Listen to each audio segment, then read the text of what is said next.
अस्सलाम वालेकुम। Programme night addition में हम आपको खुशामदीद कहते हैं। नाजरीन, करप्शन, महंगाई और बेरोज़गारी, 90% पाकिस्तानी ये समझते हैं कि पाकिस्तान तहरीक इंसाफ की हुकूमत के अकाउंट में और कुछ नहीं है। पाकिस्तानी अवाम का मानना है कि PTI की हुकूमत में पिछली हुकूमतों की निस्बत महंगाई में ज़्यादा इजाफा हुआ है, यानी तहरीक इंसाफ हुकूमत की मकबूलियत में ठीक ठाक कमी आई है। तहरीक इंसाफ जिस इंसाफ के नारे और मंशूर के साथ इक़्तिदार में आई थी, उसमें सर फहरिस्त करप्शन का खात्मा ही था। लेकिन ये क्या? ट्रांसपेरेंसी इंटरनेशनल की परसेप्शन रिपोर्ट में तो अवाम को सिर्फ करप्शन, इख्तियारात का नाजायज़ इस्तेमाल, अकरबा परवरी और बद इंतज़ामी और नाअहली ही नज़र आती है। ट्रांसपेरेंसी इंटरनेशनल के सर्वे में मुतअद्दिद इदारों को करप्ट करार दिया गया है। इस सर्वे के मुताबिक 41.4% पाकिस्तानियों ने पुलिस को सबसे ज़्यादा करप्ट इदारा करार दिया। अदलिया को 17.4% ने, जबकि इसके बाद 10.3% लोगों ने ठेकेदारी या टेंडरिंग को करप्ट शोबा कहा, जबकि कमज़ोर एहतसाब, ताकतवर लोगों की लालच और कम तनख्वाहों को करप्शन की अहम वजूहात करार दिया गया। सर्वे में शामिल 85.9% लोगों ने वफाकी हुकूमत की खुद एहतसाबी गैर तसल्ली बख्श करार दी, जबकि उनमें से 66.8% ने हुकूमत की एहतसाब की मुहिम को नामुकम्मल करार दिया है। अवाम के एक बहुत बड़े तबके ने अपनी राय देते हुए कहा है कि कोरोना के दिनों में अगर बल्दियाती इदारों के नुमाइंदे होते तो वबाई अमराज के बारे में जानने में मदद मिलती। लेकिन साथ ही लगभग 90% पाकिस्तानियों का मानना है कि वफाकी हुकूमत के वैक्सीनेशन प्रोग्राम और इमदादी कोशिशों में किसी किस्म की रिश्वत नहीं देना पड़ी। ये एक पॉजिटिव बात है, यानी इसका क्रेडिट हुकूमत को जाता है। ट्रांसपेरेंसी इंटरनेशनल पाकिस्तान के मुताबिक सर्वे में मुल्क के तमाम सूबों के 4 शहरों से 1600 अफराद से राय ली गई थी। इस साल जनवरी में ट्रांसपेरेंसी इंटरनेशनल की जारी करदा करप्शन परसेप्शन इंडेक्स CPI में पाकिस्तान 180 ममालिक में से 124वें नंबर पर है, जिसमें पिछले साल के मुकाबले में 4 दर्जे कमी हुई है। CPI एक सालाना इंडेक्स है जो पब्लिक सेक्टर की बदउनवानी के तसव्वुरात की बुनियाद पर ममालिक की दर्जाबंदी करता है। ये वो सर्वे है जो अवाम की राय की बुनियाद पर बनाया गया। जाहिर है ये कोर्ट ऑफ लॉ का हतमी फैसला तो नहीं है, लेकिन किसी सियासी जमात के लिए जो राय है अवाम में वोट मांगे जाने के लिए बहुत ज़्यादा अहम है। इस इशू पर मुझे बात करनी है।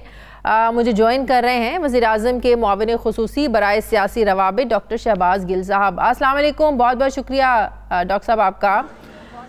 डॉक्टर साहब, अगर इस रिपोर्ट को देखें, आई होप आपने देखी होगी ये रिपोर्ट, तो इन 3 सालों के बाद आप कहाँ देखते हैं अपनी हुकूमत को?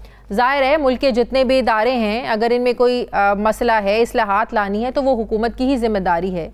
लेकिन अगर आज 3 सालों के बाद इस मुल्क के अवाम इन इदारों पर सवालिया निशान उठाएंगे तो आप लोगों से पूछा जाएगा, सर। बिस्मिल्लाहिर्रहमानिर्रहीम, आपका बहुत शुक्रिया। देखिए, आप इसकी डिफरेंट जहतें आपने जो बयान की उनमें से मैं एक एक करके बात करता हूँ, क्योंकि बहुत डिफरेंट एरियाज़ हैं जो ये रिपोर्ट कवर करता है। सबसे पहले तो आपने ये कहा कि लोग ये समझते हैं कि महंगाई हमारी हुकूमत में ज़्यादा हुई। ये लोगों के समझने की बात नहीं, बल्कि पूरी दुनिया के अंदर महंगाई जो है वो पिछले बहुत सारे अरसे के बाद बहुत ज़्यादा हुई, और पूरी दुनिया में कोविड जैसी जो एक वबा आई है वो हमने पहले 100-200 साल में नहीं देखी। कोविड के आने के बाद दुनिया चेंज हो गई, आप सबको पता है, और उसके आफ्टर इफेक्ट्स में अब सप्लाई चेन चोक हुई है और पूरी दुनिया में फूड प्राइसेस हों या कमोडिटी प्राइसेस हों। आप देख लीजिए, आपके सामने नंबर्स हैं कि जापान हो या जर्मनी हो, USA हो या कोई और दुनिया का मुल्क हो, वहाँ कहीं 36 साल का रिकॉर्ड टूट रहा है, कहीं 60 साल का महंगाई का रिकॉर्ड टूट रहा है, कहीं 40 साल का रिकॉर्ड टूट रहा है। तो अगर आप उस सारी चीज़ को मद्देनज़र रखें तो पाकिस्तान में जो उस सारी महंगाई का असर आ सकता था उसको फिर भी इस हुकूमत ने अब्जॉर्ब करने की कोशिश की है, कंट्रोल करने की कोशिश की है, लेकिन उसके बावजूद अवाम पे बिल्कुल सख्ती आई है, मुश्किल वक्त आया है। और उसकी वजह मैंने आपको बताया है कि एक आलमी जो तनाज़र है वो है, उसमें सिर्फ इस हुकूमत की बात नहीं है। दूसरी बात आपने कहा परसेप्शन की, बिल्कुल परसेप्शंस जो हैं उसमें ये ज्यादातर जो है ये करप्शन की या सारी चीजों की ये परसेप्शन का सर्वे है। पहली बात तो ये समझ लीजिए कि अवाम से राय मांगी है, अवाम के पास या मेरे पास या आपके पास कोई बैरोमीटर तो नहीं है हम बताएं जुडिशरी कितनी करप्ट है या पुलिस कितनी करप्ट है। एक परसेप्शन है लोगों की। तो बिल्कुल जो हमारे यहाँ कानून का नाफिज है अमल, जाती एक्सपीरियंसेस की बुनियाद पर भी बनते हैं डॉक्टर साहब। अगर अवाम, बहुत सी अवाम की यही राय है कि उन्हें इंसाफ नहीं मिलता, सालसा केसेस चलते हैं। जी जी जी, तो ये परसेप्शन बेस्ड सर्वे होते हैं ना, इनको आप अगर आप फॉर एग्जांपल केसेस लेके उसका डाटा पाइल करके और उसमें से देखेंगे तो वो एक और किस्म का सर्वे होगा या और किस्म की रिसर्च होगी। तो ये जो परसेप्शन है इसको बिल्कुल बेहतर करने की जरूरत है। हमारे यहाँ अभी आप एग्जांपल ले लीजिए जो सियालकोट में वाकया हुआ, अब उसमें पुलिस ने बहुत ही जांफशानी के साथ काम करते हुए बहुत ही कलील मुद्दत में उन तमाम लोगों को पकड़ा, उनको बिहाइंड द बार भी किया, उनके ऊपर जो प्रॉपर दफात लगनी चाहिए थी, जो सेक्शंस लगने चाहिए थे वो लगाए। वो बात ठीक है, लेकिन उससे पहले के पुलिस के रोल को जस्टिफाई नहीं किया जा सकता। डॉक्टर साहब, ये हमारा इशू तो नहीं है, लेकिन अगर आपने बात छेड़ दी है तो मैं इस पर बात करना चाहूंगी, बल्कि बताना चाहूंगी कि पुलिस अगर मौके पर वहां पर पहुंच गई थी तो उस जत्थे को कंट्रोल करना चाहिए था, नंबर 1। नंबर 2, अगर नहीं कर सकी, उससे ये हमारे यहाँ परसेप्शन पैदा हो रहा है, या मुझे भी यही लग रहा है कि शायद हमारी पुलिस की ट्रेनिंग नहीं है कि ऐसे जत्थों को कंट्रोल कैसे किया जाए। मौके पर पहुंचना कौन सी बड़ी बात थी, वो पहुंच गए, लेकिन मजा तो तब था ना कि उस इशू को होने ही ना दिया जाता, कंट्रोल कर लिया जाता, प्रियंका की जान बच सकती थी। ये पुलिस की कैपेसिटी नहीं सामने हमारे आई। देखिए, एक तो पंजाब गवर्नमेंट एग्जैक्टली आपको सही बता सकती कितने मिनट पे पुलिस पहुंची, लेकिन जो चीज़ें मैंने पढ़ी और सुनी और देखी उसमें मुझे ये पता चला कि जब पुलिस वहां पर पहुंची तो उनकी डेथ हो चुकी थी, उन्हें मारा जा चुका था ऑलरेडी। उनकी लाश को फैक्ट्री से बाहर निकालने की कोशिश की जा रही थी, जिसको पुलिस ने रोकने की कोशिश की, और बकौल पुलिस के वो उसकी भी इन्वेस्टिगेशन होगी ऑफ कोर्स कि उन्होंने दुरुस्त काम किया या गलत किया, और होनी चाहिए, और नहीं किया तो सजा मिलनी चाहिए। लेकिन क्योंकि हजूम बहुत बड़ा था, मुश्तिल था, और उस हजूम मुश्तिल होने की वजह से जो चंद पुलिस वाले पहुंचे उसकी वजह से वो उनको नहीं रोक सके। जान पहले जा चुकी थी उनकी, उनकी जो उनका जो मर्डर है वो हो चुका हुआ था पहले। बहरहाल लेट पहुंचे, उससे बड़ी नाअहली जो आप बात कर रहे हैं, बात करते हैं। मैंने दोबारा आपको शाजिया कहा कि ये तो फिगर आउट करना पड़ेगा, क्योंकि ऐसी स्वीपिंग स्टेटमेंट आप देंगी तो ये बात हुई है, बहुत ही गलत बात होगी। मलिक अदनान से बात हुई है, अगर डॉक्टर साहब मेरी मलिक अदनान से बात हुई है, मैं आज उनको प्रोग्राम में ले रही हूँ, उससे पहले मेरी बात हुई, उन्होंने कहा कि पुलिस मौके पर पहुंच गई। मैं ये कह रहा हूँ कि अगर ऐसा हुआ है, अगर ऐसा हुआ है तो बहुत गलत हुआ है, और अगर नहीं हुआ, क्योंकि इसमें अब दूसरे मुल्क भी इन्वॉल्व हैं, तो आप तो कोई भी स्टेटमेंट दे सकती हैं, मैं हुकूमती पोजीशन पर ऐसी कोई स्टेटमेंट नहीं दे सकता जिसमें ना हक हमारे मुल्क की जो है मजीद जगहसाई हो। तो पहले इन्वेस्टिगेशन होनी चाहिए। मैंने जो सुना है पंजाब के आईजी से और पंजाब के जो तर्जुमान है उनकी प्रेस कॉन्फ्रेंस में, कि पुलिस जब वहां पहुंची तो उनकी ऑलरेडी मर्डर हो चुका था, और पुलिस 10 से 15 मिनट के अंदर पहुंची। तो आपको पता है कि वो बिल्कुल शहर का एरिया नहीं था, स्लाइटली रिमोट था। तो ये सारी चीजें देखनी पड़ेंगी कि क्या पुलिस कहीं पास थी और जानबूझ के नहीं पहुंची, नहीं पहुंची तो सजा मिलेगी। तो ये एक अलग वाकया, इसके ऊपर हमें स्वीपिंग स्टेटमेंट नहीं देनी चाहिए बगैर जाने हुए। दूसरी बात यह है, जो बात आपने कही पुलिस की और अदलिया की और दूसरे तमाम हमारे इदारों के, तो बिल्कुल ये कोई नई बात तो है नहीं जो आप बात कर रहे हो। ये तमाम वो बातें हैं जो परसेप्शन बेस आवाम के अंदर है, उनमें बड़ी रिफॉर्म्स की जरूरत है, और उन बड़ी रिफॉर्म्स के लिए आपके सिस्टम को वो पूरा ओवरहॉल करने की जरूरत है। यहाँ तो आप एक छोटे से बंदे की ट्रांसफर करते हैं तो अगले दिन वो अदालत चला जाता है, वो महंगा वकील करता है, वो अदालत से जाकर स्टे ले लेता है। तो हमें पूरे के पूरे सिस्टम को ओवरहॉल करने की जरूरत है। आप एक गवर्नमेंट जिसकी आधी से ज्यादा पावर्स जो है वो स्टे ऑर्डर्स के पीछे चली जाती हैं, आप उससे फिर बाद में ये तकाजा नहीं कर सकते कि ये वाला इदारा भी आपने बदलना था और वो भी आपने बदलना था। आपको पहले एम्पावर करना पड़ेगा, इन इदारों में रिफॉर्म्स किसने लेकर आनी है? जाहिर है आप लोगों की गवर्नमेंट है, या आप लोगों के मंशूर में शामिल थी ये चीजें कि इदारों को जाहिर है आप लोगों ने इस्लाहात लेकर आनी है, रिफॉर्म्स लेकर आनी है आप लोगों ने इदारों में। तो सवाल तो आप लोगों से ही पूछे जाएंगे डॉक्टर साहब। देखिए बात ये है, आपकी बात दुरुस्त है, बिल्कुल रिफॉर्म लाना हुकूमत की जिम्मेदारी। कुछ रिफॉर्म्स जो हैं वो सिंगल मेजॉरिटी से आ सकती हैं, वो हम ला रहे हैं। कुछ रिफॉर्म्स के लिए डबल मेजॉरिटी चाहिए, वो हमारे पास नहीं है, वो हम नहीं ला सकते। तो कायदे की बात है, नंबर्स की बात है। जहां पर हमारी ज़रूरत, हम पे जिम्मेदारी है, वो तमाम लेजिस्लेशन हमने तारीखी लेजिस्लेशन की है। सूबाई असम्बलीज में अगर आप देखना चाहें वहाँ भी, और कौमी असम्बली में देखना चाहें वहाँ भी, एंटी रेप बिल हो, वुमेन प्रोटेक्शन बिल हो, जर्नलिस्ट प्रोटेक्शन बिल हो, और बहुत सारे बिल्स जो हैं। तो हमारी हुकूमत ने तारीख साज उस अपने नंबर्स को सामने रखते हुए तारीखी कानून साजी की है। तो अब आपको ये भी जहन में रखना है कि जो 70 साल में निज़ाम बिगड़ा हुआ है, वो सारा रिफॉर्म आप 3 साल में नहीं करा सकते। 70 साल का उसको भी 20 साल लगेंगे उस रिफॉर्म को होते हुए। ये ऐसा नहीं हो सकता कि एक हुकूमत आए और वो भी सिंगल मेजोरिटी भी ना हो उस पार्टी के पास, वो भी पार्टीज के साथ मिलकर बनी हो, 70 सालों के मसाइल को हल करने के लिए आप 3 साल में, इसका मतलब 2023 भी आप लोगों को चाहिए, एक बारी और चाहिए। नहीं, एक बारी और नहीं। अगर तो आपने मुल्क को सही रास्ते में लाना है तो हर बारी जिसको भी बारी देनी है उसको 4, 5, 6 बारियां देनी पड़नी है। अच्छा, वही ना, एक या 2 बारियों की बात नहीं है। दुनिया में कहीं भी 20 से 25 साल की कंटिन्यूटी के बगैर सिस्टम्स ठीक नहीं होते। ये 2 साल, 5 साल, 10 साल के काम नहीं होते, ये डेकेड्स के काम होते हैं। कौमों के रवैये बदलना, सिस्टम्स को रिफॉर्म करना, उसको उस पूरे स्ट्रक्चर को ओवरहॉल करना, और फिर उस नए स्ट्रक्चर को इन प्लेस करके नई जिद्दत पे किसी भी नेशन की प्रैक्टिसेस को वहां पे बेस्ट प्रैक्टिसेस लाना, ये एक लॉन्ग टर्म प्रोसेस। ये ऐसे सर्वेस के रिसेप्शन को, ऐसे जो सर्वे सामने आते हैं, लोगों की जो परसेप्शन सामने आती है, इनको आपको संजीदगी से इसलिए लेने की ज़रूरत है कि लोगों ने, आम आवाम ने इसी परसेप्शन पर आपको 2023 में वोट देना है। इसलिए अगर ये कह देंगे कि परसेप्शन है, आवाम के पास कौन सा पैमाना है कि आवाम को पता चले कि अदलिया में कौन सी करप्शन हो रही है या फलाह इदारे में कौन सी करप्शन हो रही है, बात यह है कि वोट आपको इसी आवाम ने देना है, अपनी इसी परसेप्शन पे देना है। तो बात यह कि ऐसे जो रिपोर्ट सामने आती है, इसका मतलब ये नहीं होता कि सिर्फ आप लोगों पर तनकीद की जाए। एक बड़ा अच्छा मौका है आप लोगों के लिए कि अगर ऐसी कोई नेगेटिव चीज़ें सामने आ रही हैं तो आप लोग इसको इम्प्रूव करें, क्योंकि यही इंप्रेशन आप लोगों के काम आना है 2023 में।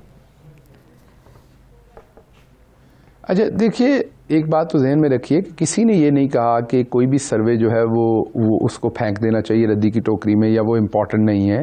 लेकिन क्योंकि ये बताना भी जिम्मेदारी होती है कि ये सर्वे कैसे हुआ और इसमें कोई गलती की गुंजाइश है नहीं है, उसके सारे पहलुओं पे बात होनी होती है जब बात होनी होती है। लेकिन ये जहन में रखिए कि जो भी हुकूमत वक्त होती है, वो अगर वो ज़िम्मेदार हुकूमत वक्त हो, अगर उसके ऊपर एक लीडरशिप ऑनेस्ट हो, तो हमेशा अच्छी तनकीद को पॉजिटिव तरीके से लेती है और उसको बिल्ड करके चीज़ों को बेहतर करने की कोशिश करती है। लेकिन जो मैं आपको बात कह रहा हूँ वो ये कह रहा हूँ कि आप जो बात कर रही हैं वो अपनी जगह पर आपकी फ्रस्ट्रेशन जायज़ है सिस्टम से, लेकिन ये बात मंतकी इसलिए नहीं है कि जो 70 साल में गंद मचा है वो आप 3 साल में बेहतरी चाहते हैं। वो मुमकिन नहीं है 3 साल में होना, या 6 में, या 10 में, ये तो बड़ा, या 15 में। ये लॉन्ग टर्म प्रोसेस है, इसमें हम सबको जंप इन होना है। फॉर एग्जाम्पल जो सियालकोट में हुआ, आप दोबारा सिम्टम पे जा रही हैं, पुलिस टाइम पे आ जाती। मुझे बताइए उधर 50 भी पुलिस वाले होते तो जिस तरह के वो वैश्य और दरिंदे थे, आप मुझे बताएं वो पुलिस वाले उनको बचा पाते? वहां पर पुलिस वाले ये करते कि गोली चलाते तो वहां 10-15 लोग और मरते। वो और मरते तो आपको शो के ऊपर एक और बात करने को मौका मिलता कि ब्रूटल पुलिस है जिसने आवाम को मार दिया। ये काम और अच्छे तरीके से भी हो सकता था। या मेरे जैसा बैठा तजियाकार तजिया दे रहा होता कि हो पुलिस को जो ये हुआ चाहिए था, ये काम ये अच्छे हुआ, तरीके ये भी से भी हो नुकसान सकता हुआ, था। ये भी कुछ अच्छा नहीं हुआ। बहुत डेलिकेट एरियाज हैं, यही मैं बात कर रही हूँ ना कि ट्रेनिंग होनी चाहिए। ये बहुत डेलिकेट एरियाज हैं। मैं ये कह रहा हूं, नहीं ये ट्रेनिंग का मसला नहीं है Shazia, let's not push it behind the training. ये वाला जो सियालकोट का इशू है, ये एक बहुत ही एक्सट्रीमिज्म का हमारे अंदर एक लावा जो है वो पूरी कौम के अंदर इस टाइम पका हुआ है, और इसके बहुत, इसमें मीडिया को भी इन्वॉल्व होना पड़ना है, पॉलिटिशियंस को भी, अपोजिशन को, गवर्नमेंट को, समाजी साइड्स को, लॉयर्स को, अदलिया को, पुलिस को, तमाम वॉक्स ऑफ लाइफ को। ठीक है। और अपना जो है वो दोबारा से हमें मुहासबा करना पड़ना है कि हम कहां पर गलत गए। बहुत बहुत ये शुक्रिया। किसी ट्रेनिंग का, टाइम पे पहुंचने का, ना टाइम पे पहुंचने का, ये करने का और वो करने का, उससे नहीं हो सकता। वज़ीर आज़म के मुआविन खुसूसी बराए सियासी रवाबित शहबाज गिल साहब मेरे साथ थे। मुझे ब्रेक लेनी नाज़रीन, वापस आते हैं छोटे से वक्फे के बाद।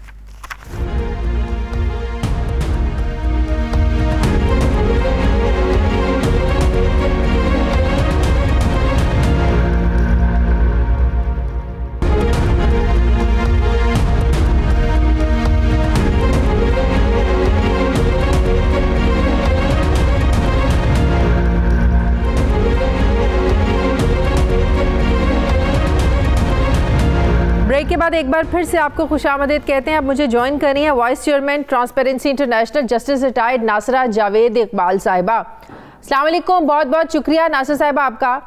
नासरा साहिबा, ये फरमाइएगा कि ये तो हम आम देखते हैं ना, जब ऐसी रिपोर्ट्स आती हैं, कोई भी पार्टी जब हुकूमत में होती है तो उसका रवैया ऐसी रिपोर्ट्स के हवाले से मुख्तलिफ होता है, वो मानने को तैयार नहीं होती। और अपोजिशन में जब वही पार्टी होती है तो वो फिर उनको एक मौका मिल जाता है इन रिपोर्ट्स की बुनियाद पर किसी भी हुकूमत पर तनकीद करने का। तो मैं पूछना आपसे ये चाहती हूँ कि ट्रांसपेरेंसी का जो सर्वे है ये किन बुनियादों पर और किन अवामिल को मद्देनजर रखकर तैयार किया जाता है? बेसिकली किन पैरामीटर्स पर ऐसी रिपोर्ट्स तैयार होती हैं? बेसिकली देखिए, ये हमने जो सर्वे किया है ये चारों सूबों में है और क्रॉस सेक्शन ऑफ सोसाइटी जिसमें हर किस्म के लोग शामिल हैं, उनसे सवालात पूछे कि आप ये बताइएगा कि कौन सा इदारा आपको सबसे ज़्यादा मालूम होता है कि करप्ट है और कौन सा ज़्यादा है जिसकी जो अनसेटिस्फैक्ट्री काम कर रहा होता है।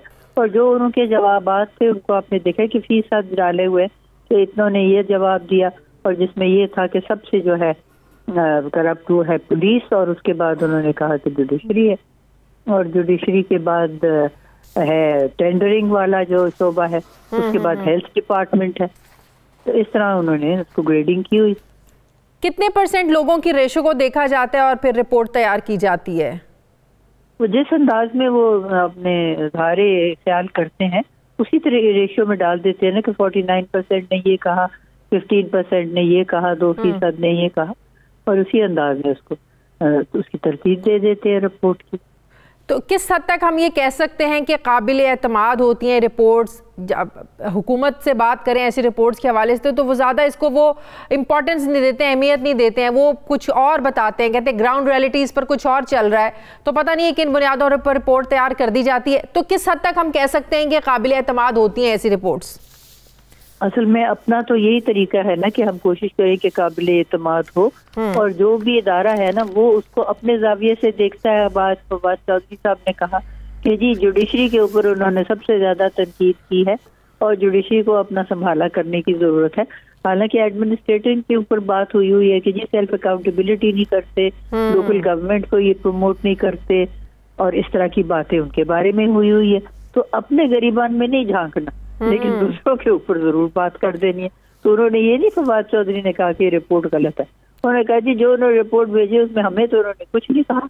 तो बात जो की है वो की है अदलिया की, तो अदलिया जरा अपना मतलब कि एक मखसूस इदारे को टारगेट कर दिया जो आपसे रिलेटेड है, उस पर उन्होंने बात करना मुनासिब नहीं समझी। बस तो अपनी मर्जी यही है ना, अपने गरीबान में तो झांकना ही नहीं है ना कि क्या हो रहा है। अच्छा, इंटरनेशनली अगर मैं आपसे पूछ पाऊं कि ये ऐसी रिपोर्ट्स पाकिस्तान का इमेज किस हद तक उसको हम कहेंगे नेगेटिव जाता है? जिस नेगेटिव भी उसका है एंगल, मगर ये है कि वो देखे ना ट्रांसपेरेंट है, इससे जाहिर हो रहा है कि कौन सा इदारा जो है उसकी कारकर्दगी कैसी है। तो दुनिया भर में अभी ये तो रिपोर्ट ट्रांसपेरेंसी इंटरनेशनल पाकिस्तान की है, लेकिन जो आलमी इदारा है ट्रांसपेरेंसी इंटरनेशनल वो भी तो अपनी रिपोर्ट शाया करते हैं।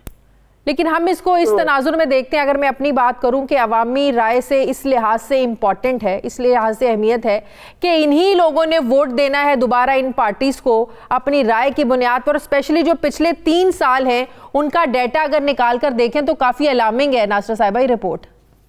यहाँ यकीनन है, और ये कि महंगाई जो है वो तो हद से ज्यादा हुई है और करप्शन भी बड़ी है, कोई कम नहीं हुई। तो ये जो सारा है इसका हमारी जो एडमिनिस्ट्रेशन भी है और तमाम शोबे हैं रियासत के, उनकी सब की उस पर की हुई है असेसमेंट। अच्छा, ये जो सर्वे है ये 14 अक्टूबर 2021 से 27 अक्टूबर, ये जो सर्वे अभी जो रिपोर्ट आई है ये 14 अक्टूबर 2021 से 27 अक्टूबर 2021 तक की रिपोर्ट है, राइट? जी हाँ, बिल्कुल सही। इससे पहले भी 2002 में, 2006 में, 2009 में, 10 में, ये मेरा ख्याल है 5वीं है। जी जी जी जी जी। तो इससे तो यही तासुर जा रहा है कि सबसे ज्यादा बदतरीन हालात इस हुकूमत के दौर में है इदारों के, राइट? तो जो भी है ऐसा ऐसा रफ्ता रफ्ता कोई हालात बेहतर होते नजर नहीं आ रहे। अब देखिए कि जो हमारा है टॉलरेंस का लेवल या अपने आप को इस्लाह करने का, वो तो आपने कल देख लिया कि सियालकोट में क्या हुआ, उसी से भी जाहिर हो जाता है कि हम क्या कर रहे हैं। तो ये सारी चीजें, फिर ये जो फैसलाबाद में हुआ है वो जो 3 लड़कियां गई थी किसी दुकान के अंदर और उनको बंद करके उनको बरहना कर दिया और फिर उनको घसीट के बाहर गली में ले गए। और वो जो एक ट्यूशन पढ़ के आ रहा था लड़का घर जाने को, उसको प्लेन क्लोथ पुलिस वालों ने रोकने को कहा, वो नहीं रुका। उसने सोचा मेरी मोटरसाइकिल चोरी कर रहे हैं, क्योंकि उन्होंने तो अपना यूनिफॉर्म नहीं पहना हुआ था। बिल्कुल, उन्होंने उसको गोली मार के वहीं पे हलाक कर दिया और फिर उसमें FIR बना के खुद ही कि जी इसने हमारे साथ मुजाहिमत की। सही। तो ये सारी बातें जो है ना, हमारा रिफॉर्म्स करने की जरूरत बहुत ज्यादा है। और रिफॉर्म्स का तरीका तो ये है कि पुलिस में सबसे पहले रिफॉर्म्स होने चाहिए, क्योंकि उसी के ऊपर ज्यादा ये नजर आ रहा है नुमाया कि उनका जो है इदारा, उसमें ज्यादा जरूरत है। अच्छा, इस रिपोर्ट में एक और चीज़ जो मैंने नोट की है और जो मुझे बड़ी इम्पॉर्टेंट लगी है वो ये कि महंगाई से भी ज़्यादा लोगों के लिए जो अहम चीज़ नज़र आती है वो है इंसाफ। लोगों का शायद जो इंसाफ का सिस्टम है उससे एक जो एतबार है वो उठ गया है। जो दो इदारे होते हैं ना, अदलिया होती है, पुलिस होती है, शायद दोनों इदारों पर ही हमारे लोगों को, आवाम को एतबार नहीं रहा। जी ठीक है, ये जहाँ तक तो है ना अदलिया का जो पैदा किया गया है रवैया, मेरा जाती, अब ये मैं अपनी जाती बात कर रही हूँ, मैं ट्रांसपेरेंसी इंटरनेशनल के नजरिए की नहीं, उन्होंने इस पे इजहार नहीं किया कि वजूहात क्या है। मेरा तो ख्याल है कि जिन फरीकैन के ऊपर इन्होंने किया है, कन्विक्शन की है, सेंटेंस किए हैं अदलिया ने, और ये सारा उन्होंने इसको बयानिया को फरोग देने की कोशिश की है ताकि लोगों में अदम एतमाद पैदा हो और उनकी अपनी जो भी है कन्विक्शन या सेंटेंसिंग उसको हम कवर कर।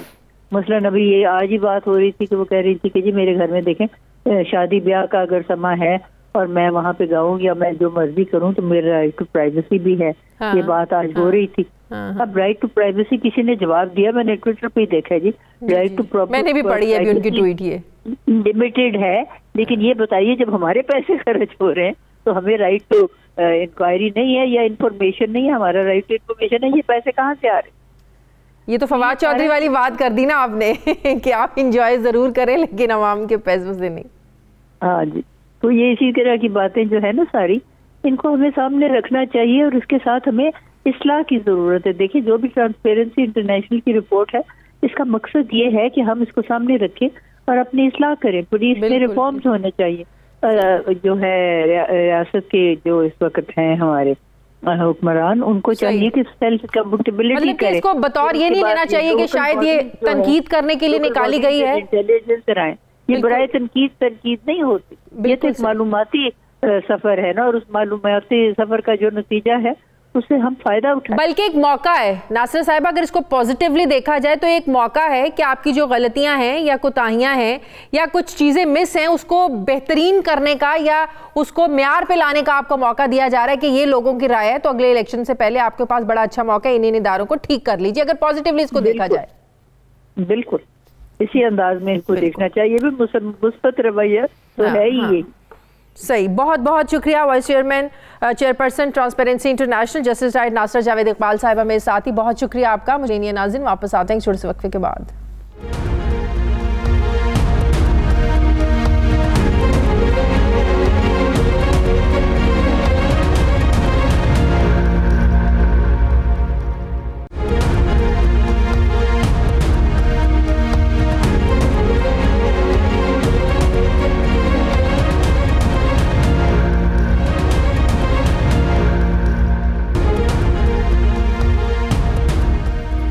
ब्रेक के बाद एक बार फिर से आपको खुशामदीद कहते हैं। नाज़रीन, इलेक्शन कमीशन बेबस है या फिर किसी हिकमत अमली के तहत खामोश? किसी भी वज़ीर को ले लें या वज़ीरों के वज़ीर यानी वज़ीर आज़म को, अब वो तो इलेक्शन कमीशन को कोई ख़ास लिफ्ट नहीं कराते हैं, उनके जो अहकामात होते हैं उनको ऐसी हवा में उड़ाते हैं। अब चाहे ये मामला ज़ाब्ते अखलाकी कार्रवाई का हो या EVM के एतराज़ात की कहानी, इलेक्शन कमीशन ऑफ पाकिस्तान ने वज़ीर आज़म इमरान खान के दौरे पेशावर का नोटिस लेते हुए इन्हें ज़ाब्ते अखलाकी पासदारी करने का कहा और खिलाफ वर्जी पर कार्रवाई का इंदिया भी दिया था। इलेक्शन कमीशन ने ख़त में लिखा कि हमें एक अखबारी खबर से मालूम हुआ है कि आप 8 दिसंबर को माइक्रो हेल्थ इंश्योरेंस प्रोग्राम के इजरा के लिए पेशावर का दौरा करने वाले हैं। इस सिलसिले में आपकी तवज्जो इलेक्शन कमीशन की 4 नवंबर को जारी करदा हिदायत की जानिब मबजूल कराई जाती है कि इलेक्शन का शेड्यूल जारी होने के बाद सदर वज़ीर आज़म, गवर्नर, चेयरमैन और डिप्टी चेयरमैन सेनेट, किसी असम्बली का स्पीकर, डिप्टी स्पीकर, विफाकी और सूबाई वुज़रा और मुशीरान समेत कोई भी सरकारी ओहदेदार किसी तरक्याती स्कीम के ऐलान के लिए किसी लोकल काउंसिल के इलाके का दौरा नहीं करेगा। इलेक्शन कमीशन ने ख़त में मज़ीद लिखा था कि मोहतरम वज़ीर आज़म, आपको मशवरा दिया जाता है कि इलेक्शन कमीशन के ज़ाब्ते अखलाक की किसी शिक की खिलाफ वर्जी ना करें। अगर आपने खिलाफ वर्जी की तो आपके खिलाफ इलेक्शन एक्ट 2017 की दफ़ा 233 और 234 के तहत कार्रवाई की जाएगी। जबकि वज़ीर आज़म इमरान खान इलेक्शन कमीशन के ख़त के बावजूद पेशावर गए और वहाँ माइक्रो हेल्थ इंश्योरेंस प्रोग्राम की तकरीब से खिताब किया। अब सवाल ये पैदा होता है कि क्या इलेक्शन कमीशन वज़ीर आज़म इमरान खान के ख़िलाफ़ इलेक्शन एक्ट के तहत कोई कार्रवाई करेगा? इससे पहले भी इलेक्शन कमीशन अली अमीन गंडापुर को गिलगित बल्तिस्तान के इलेक्शन के अलावा उनके भाई के डेरा इस्माइल खान में मेयर के इलेक्शन की कैंपेन पर भी नोटिस जारी कर चुका है। विफाकी वज़ीर अली जैदी, वज़ीर इत्तलात फवाद चौधरी और वज़ीर रेलवे आज़म सवाती को भी नोटिस जारी हो चुके हैं। जबकि डस्का ज़िमनी इलेक्शन में जो कुछ हुआ इसकी रिपोर्ट भी हम सबके सामने आ चुकी है और उस दंगे फसाद और ज़िला इंतज़ामिया का इलेक्शन कमीशन से ताउन ना करने का जिक्र भी हो चुका है, जिस पर अपोजिशन लीडर शहबाज शरीफ इलेक्शन कमीशन को ख़त लिख चुके हैं कि डस्का इलेक्शन के ज़िम्मेदारान के ख़िलाफ़ क्या कार्रवाई हुई है। अब सवाल ये पैदा होता है कि अगर छोटी छोटी खिलाफ वर्जियों और मामलात पर इलेक्शन कमीशन ऑफ पाकिस्तान की रिट कायम नहीं हो सकती तो EVM पर एतराज़ात के बावजूद उससे इलेक्शन कराने और आइंदा इंतखाबात 2023 में मामलात को कंट्रोल करने के लिए फिर हमें सोचना होगा कि इलेक्शन कमीशन कितना पावरफुल होगा और दौरा पेशावर पर वज़ीर आज़म इमरान खान के ख़िलाफ़ क्या कार्रवाई करेगा। इसी पर मुझे बात करनी है। सीनियर सहाफ़ी तज्ज़ियाकार मुजीबुर रहमान शामी साहब ने ज्वाइन किया है। अस्सलाम वालेकुम, बहुत बहुत शुक्रिया शामी साहब आपका। शामी साहब, ये क्या रवैया है जब हम लोग ऑपोजिशन में होते हैं तो इन्हीं इदारों से हम जो है ना वो उन्हें तनकीद करते हैं कि मौजूदा फलां हुक्मरान पार्टी है, आपने इनके खिलाफ कार्रवाई नहीं की, इलेक्शन की डेट अनाउंस हो चुकी है, वो हल्के में जा रहे हैं, कैंपेन कर रहे हैं। ये इमरान खान साहब के मैं 20 क्लिप्स चला सकती हूँ, लेकिन आज जब ये खुद ही इसकी खिलाफ वर्जी कर रहे हैं ज़ाब्ते अखलाक की, इनके खिलाफ कार्रवाई होनी तो चाहिए। क्या इलेक्शन कमीशन करेगा? देखिए, इलेक्शन कमीशन ने जो खत जारी किया था उसमें तो ये लिखा हुआ है। अब जब वजीर आजम ने खिलाफ वर्जी की है तो फिर तवक्को तो यही है कि इलेक्शन कमीशन कार्रवाई करेगा, जो भी कानून के तहत उसे करनी चाहिए। जुर्माने की सजा कर दे या कोई और सजा दे जो कानून में लिखी हुई है। वजीर आजम ने कोई अच्छा जेस्चर नहीं दिया आज। उनको इलेक्शन कमीशन की हदायत को फॉलो करना चाहिए था। देखिए, ये जो कानून शिकनी है ये कोई अच्छी बात नहीं है और पाकिस्तानी मुआशरा जो है वो तो इस मर्ज में मुब्तला है कि जो हजूम है वो कानून शिकनी कर रहे हैं, जो गलियों में लोग हैं वो कानून शिकनी कर रहे हैं, जो वकला है वो कानून शिकनी कर रहे हैं, जो मजहबी नारे लगाने वाले हैं वो कानून शिकनी कर रहे हैं। तो अगर वजीर आज़म के दर्जे का शख्स जो है वो भी ऐसा मैसेज दे और ऐसा जेस्चर दे कि उसे कोई कानून की परवाह नहीं है, कोई ज़ाब्ते की परवाह नहीं है, तो ये बड़ी अफसोसनाक बात है। वजीर आज़म जो अपना दावा करते रहे हैं, वो कहते हैं कि ताकतवर जो है कानून के सामने उसे कमजोर होना चाहिए और ताकतवर के लिए कानून एक होना चाहिए। तो फिर तो आज उनको खुद इसका मुजाहरा करना चाहिए था, इलेक्शन कमीशन की हदायत पर अमल करना चाहिए था। लेकिन जब उन्होंने इसको वायलेट किया है तो एक ऐसी सूरत हाल पैदा कर दी है जिसकी तारीफ नहीं की जा सकती। तो मेरा लेकिन मकसद तो पूरा हो गया शामी साहब। जाहिर है ये आप पाबंदी क्यों लगाते हैं? कोई सरकारी ओहदेदार, प्राइम मिनिस्टर, सदर, वुज़रा इसलिए ना जाएं कि ज़ाहिर है इलेक्शन पर असरअंदाज ना हो सके, कोई पैकेज अनाउंस ना कर दें, कोई तरक्याती प्रोग्राम्स ना दे दें। वो तो काम हो गया ना, जो उनका मकसद था वो तो पूरा हो गया। अब क्या वायलेशन, तो क्या नोटिस, तो क्या ज्यादा से ज्यादा सजा मिलेगी? दायरे जो सजा कानून में लिखी हुई है वही दी जाएगी ना। ज़ाब्ता अखलाक की खिलाफ वर्जी पर जो सजा भी लिखी हुई है वही दी जाएगी। कोई सजा वो तो नहीं दी जा सकती जो आप चाहते हैं या मैं चाहता हूं, हमारी ख्वाहिश पे काम तो नहीं होगा। तो ज़ाब्ते के मुताबिक कार्रवाई होनी चाहिए और मुझे तवक्को है कि इलेक्शन कमीशन ये कार्रवाई करेगा और इसे एक मिसाल बनाएगा आइंदा के लिए। तो अहले इख्तिदार जो है उनको मोहतात होना पड़ेगा। हमारा इलेक्शन कमीशन कितना पावरफुल है, अगर मैं आपसे पूछ पाऊं? इलेक्शन कमीशन बहुत पावरफुल है। कानून ने जितनी ताकत इलेक्शन कमीशन को दे रखी है उसको तो वो तो मेरा ख्याल है कि इंडियन जो इलेक्शन कमीशन है उससे अगर कम ज्यादा नहीं है तो कम भी नहीं है। अब तो इलेक्शन कमीशन को अपना हौसला करना है, अपने इख्तियारात को इस्तेमाल करने हैं। और आपने देखा कि डस्का के ज़िमनी इलेक्शन के हवाले से उसने अपने इख्तियारात का इस्तेमाल किया, दोबारा इलेक्शन कराए और फिर उसके बाद रिपोर्ट भी जारी की। अब तो आप देखिए हुकूमत को चाहिए था कि जो जो शख्स जो है वो जिम्मेदार पाया गया है बेकायदगी का, धांधली का, उसके खिलाफ कार्रवाई करती, लेकिन अनफॉर्चुनेटली हुकूमत ने अभी तक कोई कार्रवाई नहीं की, ना ही कोई सुओ मोटो नोटिस लिया गया है। तो देखिए ये पूरा मुआशरा जो है उसको अपनी ताकत लड़ानी पड़ेगी और मामलात को आगे बढ़ाना पड़ेगा। वज़ीर-ए-आज़म जो बार बार दावा करते हैं, मदीने की रियासत की बात करते हैं, कानून की बात करते हैं और इलेक्शन को फेयर कराने की बात करते हैं, उसके लिए वो मशीनी वोटिंग पर इसरार करते हैं। तो डस्का इलेक्शन में जो कुछ हुआ है वो तो जिम्मेदारों की निशानदेही हो चुकी है। हुकूमत को तो अपनी फुर्सत में कार्रवाई करनी चाहिए थी। तो इसका मतलब यह है कि हुकूमत के जो अल्फाज हैं वो खोखले हैं, उन पर अमल करने का कोई इरादा नहीं है। लेकिन माजी में हमें ऐसी कोई मिसाल मिलती नहीं है। क्या आप देखें अली अमीन गंडापुर ने जीबी के इलेक्शन पिछले साल हुए, तब भी ज़ाब्ते अखलाक की खिलाफ वर्जी की, फिर नोटिस जारी हुए हैं आज़म सवाती को, फवाद चौधरी को। माजी में हमें मिसाल मिलती है कि ऐसे कवानीन का इस्तेमाल करते हुए आपने ज़ाब्ते अखलाक की खिलाफ वर्जियाँ करने वालों को सजाएं दी हों? कोई माजी में मिलती है मिसाल? देखिए सजाएं तो दी जाती रही हैं। मेरा ख्याल है अब ये जो खिलाफ वर्जी पर सजा है वो तो फिर मुतालबा होगा कि कड़ी सजा होनी चाहिए, कोई इसमें तब्दीली करनी चाहिए।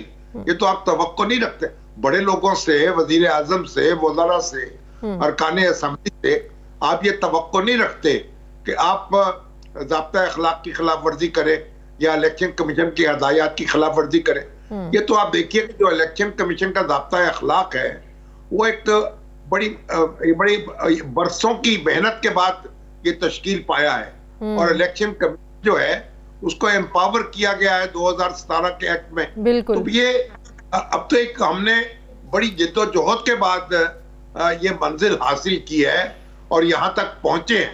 तो अब अगर ये कोई इख्तियार नाकाफी होगा या सजा नाकाफी होगी तो फिर मुतालबा होगा कि सजा ज्यादा की जाए और ज्यादा उसको मजबूत किया जाए इलेक्शन कमीशन को। ये तो एक स्ट्रगल है जो जारी रहेगी। सही, बहुत बहुत शुक्रिया। सीनियर सहाफ़ी तज्ज़ियाकार मुजीबुर रहमान शामी साहब मेरे साथ थे। एक लेनी नाज़रीन, वापस आते हैं एक छोटे से वक्फे के बाद।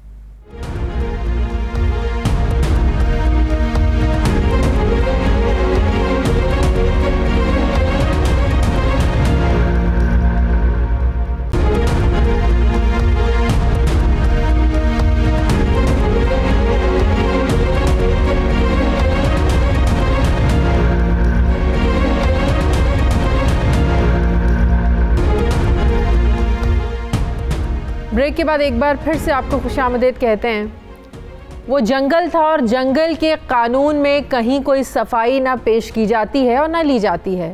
वहाँ सिर्फ ताकत का कानून चलता है, लेकिन ताकत के सामने वो खड़ा था। बीसियों दरिंदों और सैकड़ों तमाशाइयों में एक ही इंसान था। मौत के रक्स के आगे जान की परवाह की ना खौफ की। जहाँ पुलिस वाले तमाशाई थे वहाँ वो तमाशा नहीं देख सका। बेदर्द और बेहिस्सों में अपने दिल में थोड़ा दर्द महसूस करने वाला, सैकड़ों बदनुमा चेहरों में पाकिस्तानी मुआशरे का असल चेहरा वो था। श्रीलंकन मैनेजर को आग लगाने वालों में बुझाने वाला वो एक हीरो था। वो प्रियांथा कुमारा को बचा ना सका, लेकिन डट के खड़ा ज़रूर हुआ। वो गुस्से में बिफरे हुए हैवानों में वो समझ रखने वाला, जिसे वज़ीर आज़म पाकिस्तान ने तमग़ा शुजात देने का भी ऐलान किया। जी हाँ, वो था मलिक अदनान।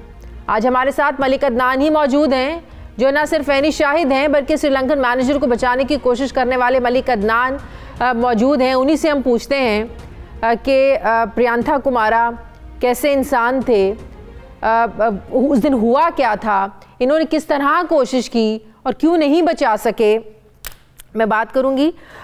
मलिक अदनान मुझे ज्वाइन कर रहे हैं। अस्सलाम वालेकुम, बहुत बहुत शुक्रिया अदनान आपका। आप जैसे लोगों को देखकर वाकई महसूस होता है कि हैवानों की उस बस्ती में एक बाशऊर इंसान था, जिसे दर्द था, जिसे सही और गलत वाज़े नज़र आ रहा था।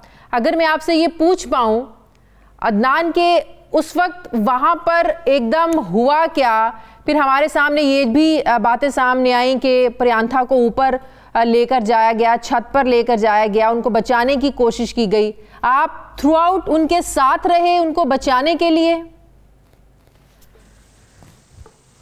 जी बिल्कुल, वो अपने ऑफिस में मीटिंग कर रहे थे, मेरे अलावा 2-3 मैनेजर और भी थे। तो अचानक मुझे दूसरे हाल से कॉल आई कि सर कुछ लोग इकट्ठे हो गए हैं। प्रियंका साहब ने अपने विजिट के दौरान कुछ उनको डांटा है या कुछ कोई पम्फलेट वगैरह थे वो उतारे हैं, तो इसलिए वो काम करना छोड़ गए और नारेबाजी लगा रहे हैं। मैं उनके पास गया, उन्होंने अपना मौक़िफ़ बयान किया। मैंने उनको समझाने की बहुत कोशिश की कि वो उर्दू पढ़ना और उर्दू लिखना नहीं जानते। अच्छा, तो ये आपने समझाया? तो मुस्लिम है, तो दूसरा वो जी समझाया, लेकिन वो लोग मेरी बात नहीं माने। वो मजीद इकट्ठे होते गए, उन्होंने नारेबाजी करना शुरू कर दी। इस असना में पूरे हाल के लोग इकट्ठे हो गए और वो जब उन्होंने मेरी बात को नहीं सुना तो फिर वो गेट की तरफ चले गए, कंपनी के गेट की तरफ।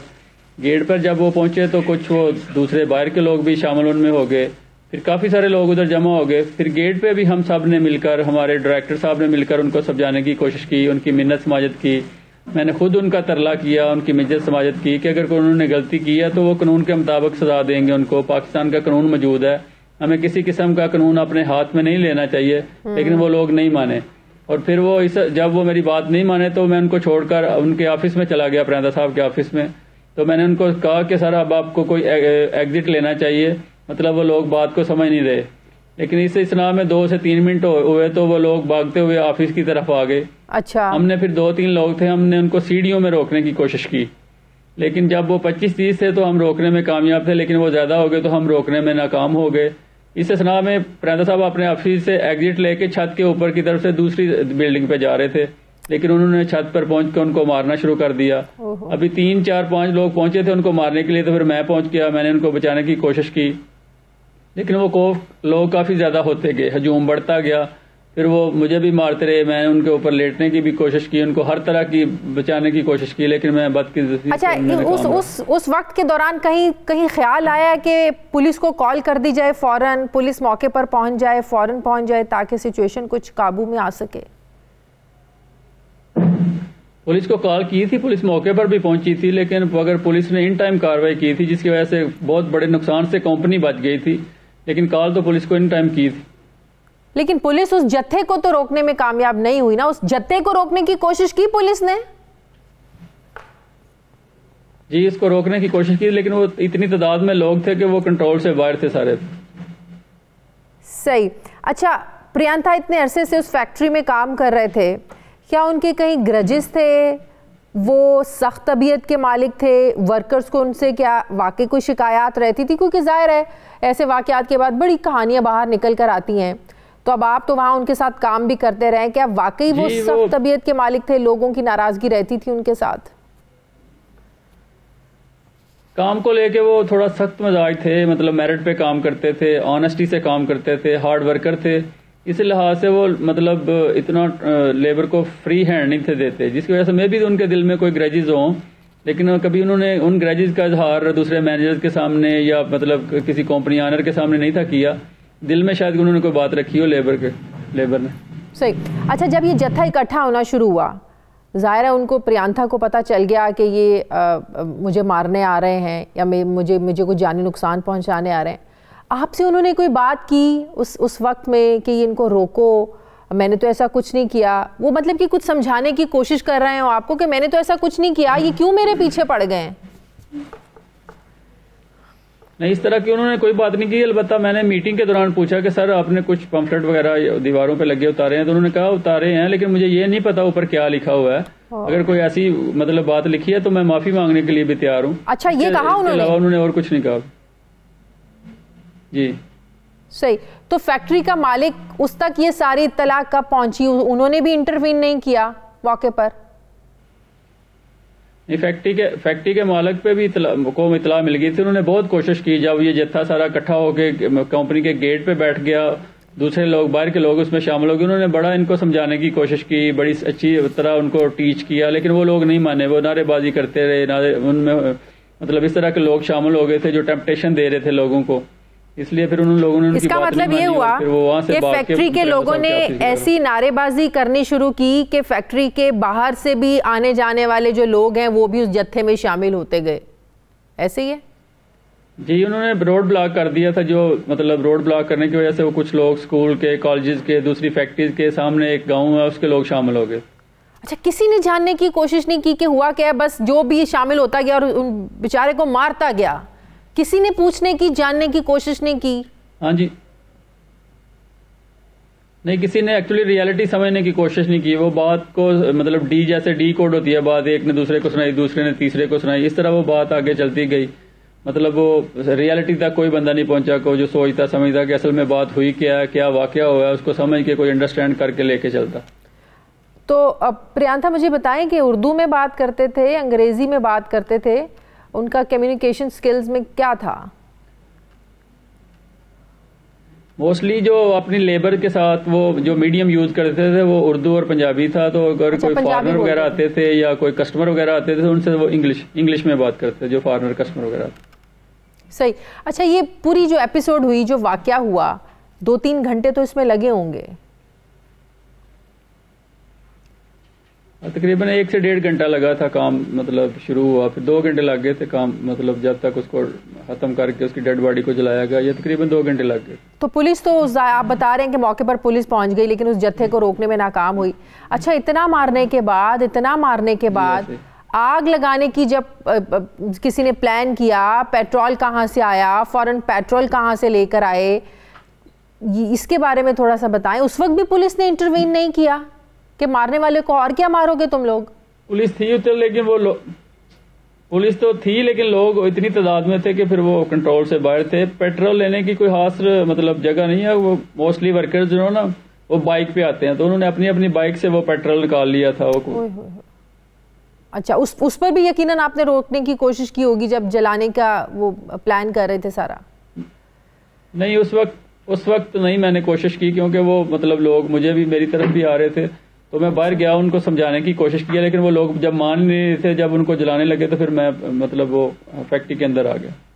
जब इतना मार रहे थे तो प्रियंथा के मुंह से कुछ अल्फाज नहीं निकले, कुछ उन्होंने कहने की कोशिश नहीं की, जब आप भी उनको बचाने की कोशिश कर रहे थे, जब आप भी लोगों की मार खा रहे थे, उनको बचाने, क्या कह रहे थे वो?